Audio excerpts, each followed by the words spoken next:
আমরা বলেছি যে নির্বাচনের সময় সরকারে এমন একটা সরকার থাকবে যে সরকার তার নিজে নির্বাচনে অংশ নেবে না, অথবা যারা নির্বাচনে অংশ নেবে তাদের কারো প্রতি এই সরকারের কোনো ধরনের ব্যক্তিগত রাগ, অনুরাগ বা বিরাগ থাকবে না।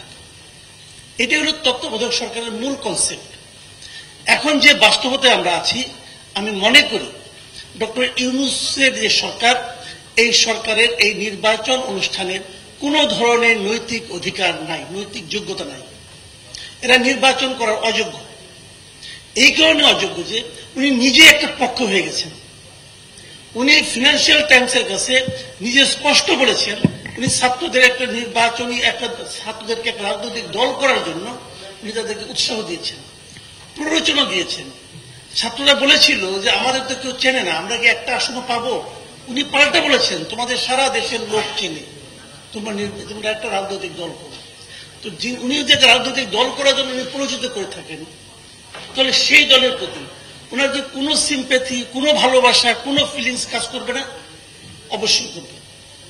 তাহলে যদি সেটা করে তাহলে উনি কিভাবে এই ছাত্রদের দলটা যখন নির্বাচনে অংশ নেবে সেই নির্বাচন পরিচালনা করার নৈতিক অধিকার রাখবেন? আমরা এরই মধ্যে দেখতে পাচ্ছি, কালকে আমি একটা ভিডিও দেখলাম, এই আমাদের আসিফ মোহাম্মদ সজীব ভুঁইয়া, ওনার বাড়ি কুমিল্লার মুরাদনগরে, এখানে ওনার বাবার একটা ভিডিও দেখলাম। ওনার বাবা বলছেন যে এখানে এই মুরাদনগরে এতগুলি মসজিদে 10 লক্ষ টাকা আমার ছেলে দিয়েছে। ওনার বাবা এভাবে উচ্চারণ করেছেন দেশের সবচেয়ে গুরুত্বপূর্ণ মন্ত্রণালয়ের দায়িত্বে আছে আমার ছেলে। মন্ত্রণালয়ের মধ্যে গুরুত্বপূর্ণ অগুরুত্বপূর্ণ এটা উনি বুঝেন। সবচেয়ে গুরুত্বপূর্ণ মন্ত্রণালয়ের দায়িত্বে আছেন আমার ছেলে, এবং এই উপজেলাকে উনি আধুনিক করে দেবেন। আপনারা চাইলে উনি আগামীতে নির্বাচনে অংশ নেবেন। তার মানে আসিফ মোহাম্মদ সজীব ভুঁইয়ার নির্বাচনী প্রচারণা অলরেডি শুরু হয়ে গেছে। আমি জানি না নির্বাচন হবে কিনা, হলে কিভাবে করবে, হলে কারা আসবে, কিন্তু আমরা একটা জিনিস তো চাই যে এমন একটা দল ক্ষমতায় আসুক যাদের নাকি যাদের প্রতি সমর্থন থাকবে, জনগণের সমর্থনের জোরে তারা ক্ষমতায় আসবে। কিন্তু এখন যদি ক্ষমতায় আসা যাওয়াটা ক্ষমতাসীন দলের অথবা ক্ষমতাসীন ব্যক্তিবর্গের ইচ্ছা অনিচ্ছার উপর নির্ভর করে, আমি মনে করি আমরা আবার সেই যে জিনিসটা কখনোই চাইনি সেই জায়গায় কিন্তু আমরা ঢুকে যাব। যে জিনিসটা এখানে বলা হয়েছে যে জনগণ কোথায়, ছাত্ররা কোথায়, ছাত্রদের থাকার কথা এখন ক্লাসরুমে, বাট ছাত্রদের মধ্যে অধিকাংশই ক্লাসরুমে আছে, কেউ কেউ নেই।